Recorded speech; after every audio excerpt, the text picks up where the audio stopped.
Hello students, आज का हमारा टॉपिक रहेगा रेशियो ऑफ शेयर, यानी अंशों का पुनर्निर्गमन। कौन से शेयर का पुनः इशू किया जाएगा, यानी रीइशू किया जाएगा वह शेयर जो कि कंपनी के द्वारा फॉरफिटेड कर लिए गए हैं, उनको किया जाता है, पुनर्निर्गमित किया जाता है। आइए पढ़ते हैं इसके टॉपिक के बारे में। Director can either cancel and re issue. यहाँ पे क्या होता है, डायरेक्टर को दो राइट्स होते हैं। डायरेक्टर को दो राइट्स होते हैं, या तो क्या करे, जो फॉरफिटेड किए गए हैं शेयर, जो शेयर क्या किए गए हैं, फॉरफिटेड शेयर है हमारे कंपनी, या फिर डायरेक्टर को क्या राइट है, या तो उसको कैंसिल कर दे या फिर क्या करे, री इशू कर दे। तो री इशू कर दे।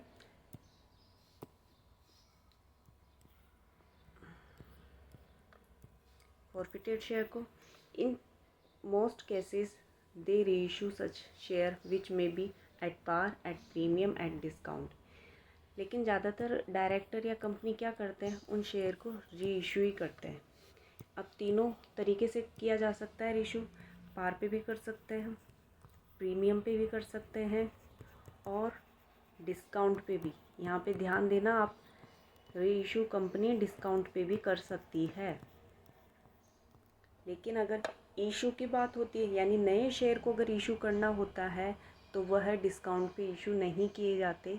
लेकिन अगर फॉरफिटेड शेयर हैं, उनको कंपनी री इशू कर रही है, तो वो डिस्काउंट पे री इशू किए जा सकते हैं। इम्पोर्टेंट बात है यहाँ ध्यान देने वाली। आइए आगे पढ़ते हैं। In this context it may be noted, यानी इस कॉन्टेक्स्ट में एक बात है जो नोट करने की है, वो कौन सी है, amount of discount allow can not exceed the amount that has been receive on forfeited share at a time of initial issue. जो हमने क्या करा है, फर्स्ट टाइम इशू किए थे शेयर, तो जो फॉरफिटेड पे जो हमें अमाउंट रिसीव हुआ है, फॉरफिटेड करने पे जो हमें अमाउंट रिसीव हुआ है, जो कंपनी के द्वारा पेड कर, शेयर होल्डर के द्वारा पेड कर दिया गया था, उससे ज़्यादा अमाउंट कंपनी क्या नहीं कर सकती, उतने ज़्यादा अमाउंट का कंपनी डिस्काउंट नहीं दे सकती। यानी उसी के इक्वल क्या देना पड़ेगा, इक्वल या मिनिमम क्या दे, उससे कम क्या दे सकती है, डिस्काउंट अलाउ कर सकती है। And that the discount allowed on reissue of forfeited share should be debit to the forfeited share account. और जो डिस्काउंट अलाउ किया गया है किस पे, रीइशू पे, तो वो कहाँ आना चाहिए, फॉरफिटेड शेयर का, उसको डेबिट किया जाएगा फॉरफिटेड शेयर अकाउंट में। ये कैसे किया जाएगा भी हम एंट्री के द्वारा समझेंगे। जो भी अब बैलेंस है, द बैलेंस इफ़ एनी, अगर कुछ बचता है, left in the share forfeited account related, यानी जो शेयर फॉरफिटेड अकाउंट का कुछ भी बैलेंस अगर बचता है रीइशू से रिलेटेड, तो उसको कैसे ट्रीट किया जाता है, एज अ कैपिटल प्रॉफिट। वो क्या होता है, कंपनी के लिए एक कैपिटल प्रॉफिट होता है, जिसको ट्रांसफ़र कर दिया जाता है कैपिटल रिज़र्व अकाउंट में। उसको किस में ट्रांसफ़र कर दिया जाता है, कैपिटल रिज़र्व अकाउंट में। तो आइए पहले एंट्री देख लेते हैं, एंट्री किस प्रकार रहेगी। अब कंपनी क्या कर सकती है, एट पार पे भी रीइशू कर सकती है, प्रीमियम पे भी कर सकती है, और डिस्काउंट पे भी कर सकती है। तो आपको मैं तीनों केस की एंट्रियाँ बताऊँगी। तो पहला हमारा केस है एट पार पे, कंपनी रीइशू कर रही है, किस पे कर रही है, एट पार पे रीइशू कर रही है। तो क्या एंट्री रहेगी, बैंक अकाउंट डेबिट, ये रीइशू करने की एंट्री रहेगी, bank account debit to share capital.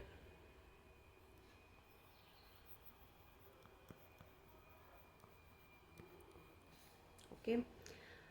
अब जो भी अमाउंट हमारा रिमेनिंग रहता है शेयर फॉरफिटेड अकाउंट का, वो किस में ट्रांसफ़र हो जाता है, कैपिटल रिज़र्व में ट्रांसफ़र कर दिया जाता है। तो उसके लिए क्या एंट्री होगी, फॉरफिटेड अकाउंट डेबिट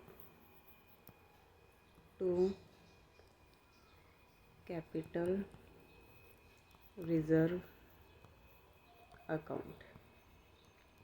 अगर एट पार पे इशू किया जाता है, री इशू किया जाता है तो ये 2 एंट्रियाँ होगी।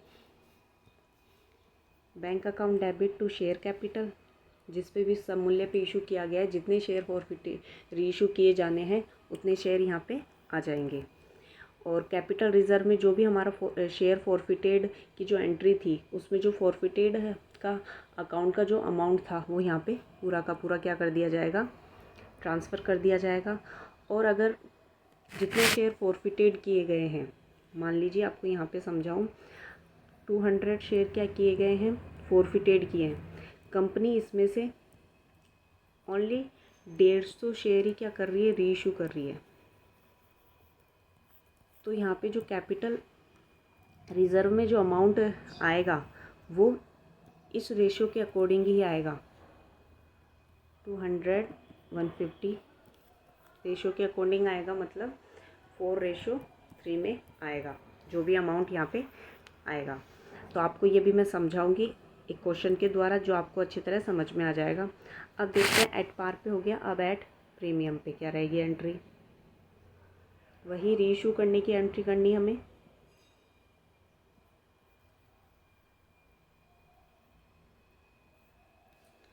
क्या एंट्री रहेगी, बैंक अकाउंट डेबिट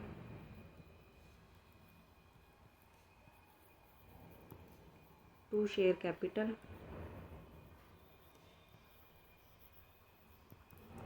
अब प्रीमियम का अकाउंट का किस में शो होता है, क्रेडिट बैलेंस होता है, तो यहाँ पे आ जाएगा टू सिक्योरिटी प्रीमियम। री इशू किस पे किया जा रहा है, प्रीमियम पर इशू किया जा रहा है। फॉरफिटेड की क्या, कैपिटल रिजर्व में ट्रांसफ़र करने की क्या एंट्री रहेगी यहाँ पे हमारे, कैपिटल रिजर्व में ट्रांसफ़र करने की हमारी एंट्री वही रहेगी जो पहले थी, एट पार पे थी, share forfeited account debit to capital reserve. यहाँ पे कोई चेंजेस नहीं आएंगे।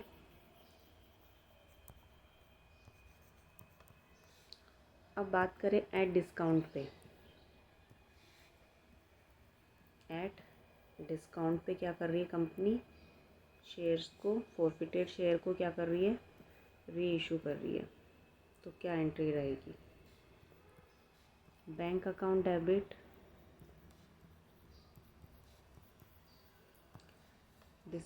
शेयर फॉरफिटेड अकाउंट डेबिट, यहाँ पे डिस्काउंट को किस नाम से शो किया जाएगा, शेयर फॉरफिटेड अकाउंट डेबिट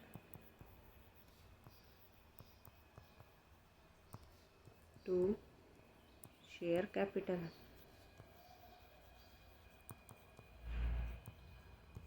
और जो कैपिटल रिजर्व में ट्रांसफ़र होगा उसकी क्या एंट्री रहेगी,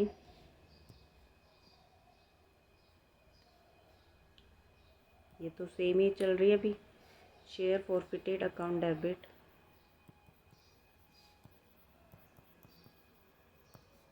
टू कैपिटल रिजर्व।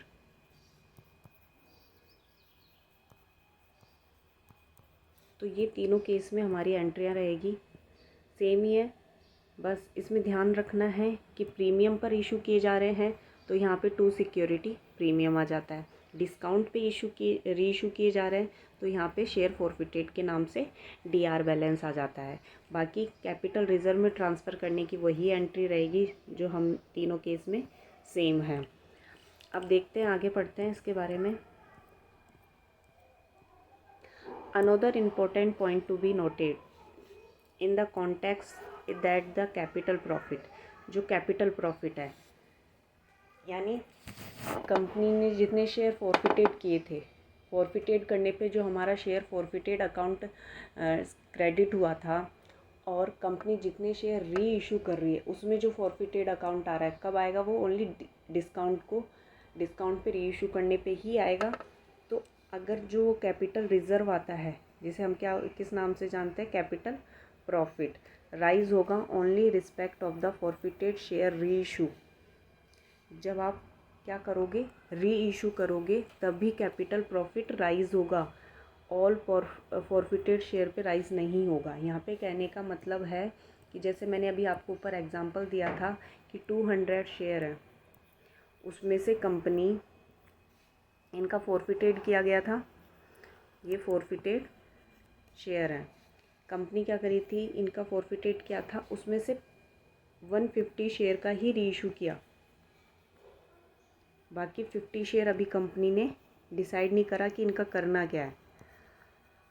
तो जो कैपिटल प्रॉफिट निकलेगा वो किस पे होगा, ओनली 150 पे होगा, 50 पे नहीं होगा, या फिर 200 पे कैलकुलेट नहीं किया जाएगा, 150 पे ही कैलकुलेट होगा। पे जो अमाउंट आया है उसका जो बैलेंस होगा can not be transfer to capital reserve. Whole balance को ट्रांसफ़र ना करके उसमें से जो भी डिस्काउंट पे इशू कर कंपनी रीइशू कर रही है या प्रीमियम पर रीइशू कर रही है, उसका जो हमारा डिस्काउंट पे जो शेयर फॉरफिटेड अकाउंट डीआर होता है, डेबिट बैलेंस आता है, उसको लेस करने पे ही क्या करेंगे, उसको कैपिटल रिजर्व में ट्रांसफ़र करेंगे। जैसे कि अभी आगे क्वेश्चन के द्वारा समझाती हूँ मैं ये आपको topic. In such a situation it is only the proportionate amount of balance the related of the profit share reissue which should be transferred to capital reserve। तो वो प्रोपोर्शनेट अमाउंट ही ट्रांसफ़र किया जाएगा किस में, कैपिटल रिजर्व में। यही वाला case कि भाई हम, तो आइए इसका एक क्वेश्चन देखते हैं और समझते हैं, आपको सारे टॉपिक क्लियर हो जाएंगे जो भी मैंने आपको समझाए हैं। एक डायरेक्टर है पॉलीप्लास्टिक लिमिटेड का, जिसने क्या करे हैं 200 इक्विटी शेयर 100 रुपये वाले फॉरफिटेड किए। किस कारण किए हैं, क्योंकि क्या करा, शेयर होल्डर ने पेमेंट नहीं किया। कौन सी कॉल पेमेंट नहीं करी, सेकंड एंड फाइनल कॉल, जो कि कितने रुपए की थी, 30 रुपीज़ की। इनमें से 150 शेयर का ही क्या किया गया है, रीइशू किया है, जो अभी केस ऊपर था। और कितने पे इशू किया गया है, रीइशू किया गया है 60 रुपये पे। किसको कर दिया, मोहित को। आपको जर्नल एंट्री पास करनी है। तो पहले शॉर्ट बनाते हैं क्वेश्चन को।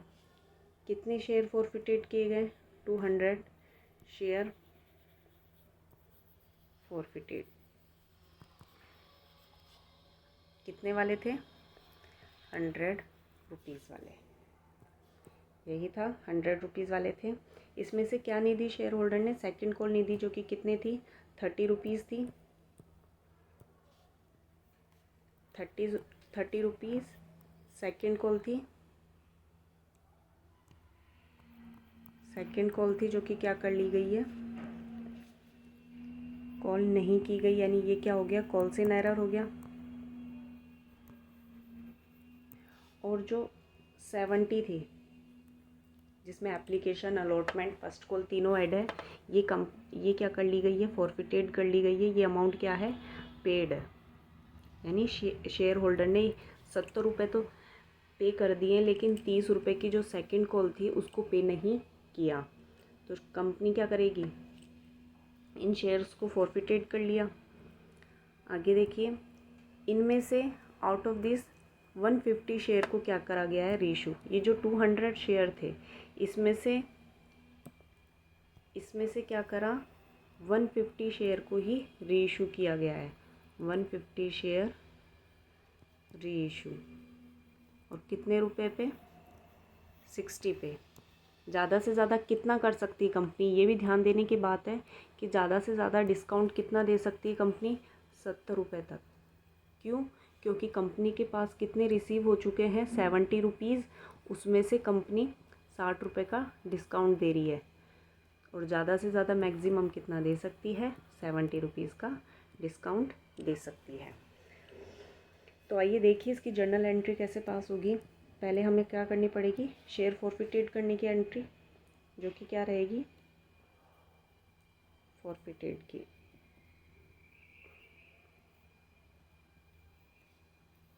शेयर कैपिटल अकाउंट डेबिट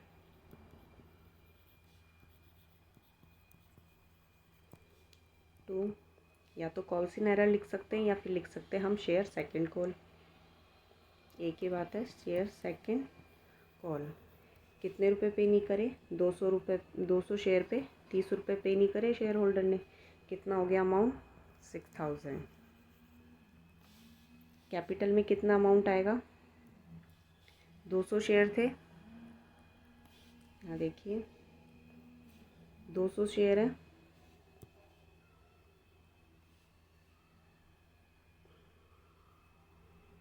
कितने वाले हैं, 100 वाले, तो कितना अमाउंट आ गया, 20,000 रुपये।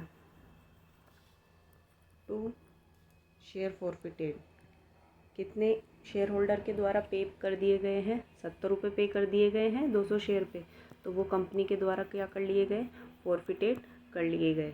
तो कितना अमाउंट बनता है, 200 शेयर पे 70 रुपये शेयर होल्डर के द्वारा पे कर दिया गया, तो 14,000 का अमाउंट क्या होता है, शेयर फॉरफिटेड अकाउंट में ट्रांसफर आ जाएगा। ये तो फॉरफिटेड की एंट्री हो गई। अब आएगी एंट्री री इशू करने की। री इशू हम कितने शेयर का कर रहे हैं, 150 शेयर का। 200 शेयर फॉरफिटेड किए, पर री इशू कितने का होगा, 150 का। और कितने पे कर रहे हैं, 60 रुपीज़ पे, यानी डिस्काउंट पे है। तो bank account debit and bank account debit, forfeited account debit, यहाँ पे डिस्काउंट को किस तरह शो किया जाता है, फॉरफिटेड अकाउंट के नाम से। और टू शेयर कैपिटल, अमाउंट देखना कितने शेयर है, 150, कितने पे करना था रीइशू, भाई कैपिटल में तो पूरे आएंगे 100, तो कितने हो गए, 15,000। जबकि बैंक में कितने आए, यहाँ पे आया है बैंक में 150 के हिसाब से 60 पे, 150 शेयर थे, 60 रुपये रिसीव हुए हैं, तो कितने आए, 9,000। डिस्काउंट कितने का हो गया, 150, 40 का डिस्काउंट हो गया भाई, 100 पे री इशू करना था पर 60 पे किया, डिस्काउंट पे इशू किया, तो डिस्काउंट कितना हो गया, 40, तो कितना आ गया, 6,000 रुपये शेयर फॉरफिटेड में ट्रांसफ़र हो गए। अब कैपिटल रिजर्व में ट्रांसफ़र करने की एंट्री, शेयर फॉरफिटेड, ये एंट्री ध्यान से देखना, forfeited account debit to capital reserve. Amount देखिए, जो कंपनी ने शेयर फॉरफिटेड किए थे, कितने शेयर की किया था, 200 शेयर का किया था, उस टाइम शेयर फॉरफिटेड में कितने अमाउंट आया था, 14,000 रुपये। जबकि री इशू कर रही है सिर्फ 150 का, और डिस्काउंट फॉरफिटेड अकाउंट में कितने आ रहे हैं, 6,000 रुपये। तो ये 6,000 रुपये तो 150 शेयर पे हैं, लेकिन जो 14,000 रुपये हैं वो किस पे हैं, 200 शेयर पे। तो यहाँ पे आपको प्रोपोर्शनेट बैलेंस निकालना पड़ेगा 150 शेयर के लिए। तो देखिए कैसे निकलेगा, 14,000 रुपये जो हैं शेयर फॉरफिटेड में, वो कितने शेयर पे हैं, 200 शेयर पे हैं। आपको चाहिए किस पे, 150 शेयर पे। तो कितना अमाउंट आ गया इसका,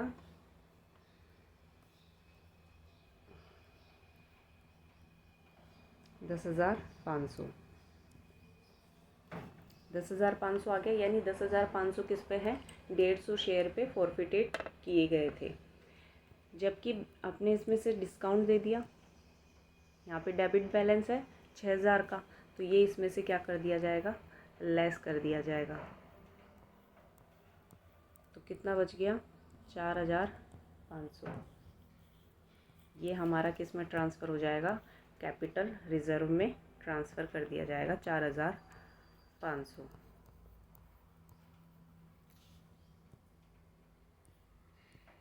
तो आई होप आपको ये टॉपिक समझ में आया होगा, जर्नल एंट्री समझ में आई होगी। तो ये हमारा री इशू का टॉपिक था, जिसमें तीनों मेथड से मैंने आपको जर्नल एंट्री सिखा दी है, और एक क्वेश्चन भी करके शो कर दिया है। आई होप आपको ये टॉपिक समझ में आया होगा। Thank you students.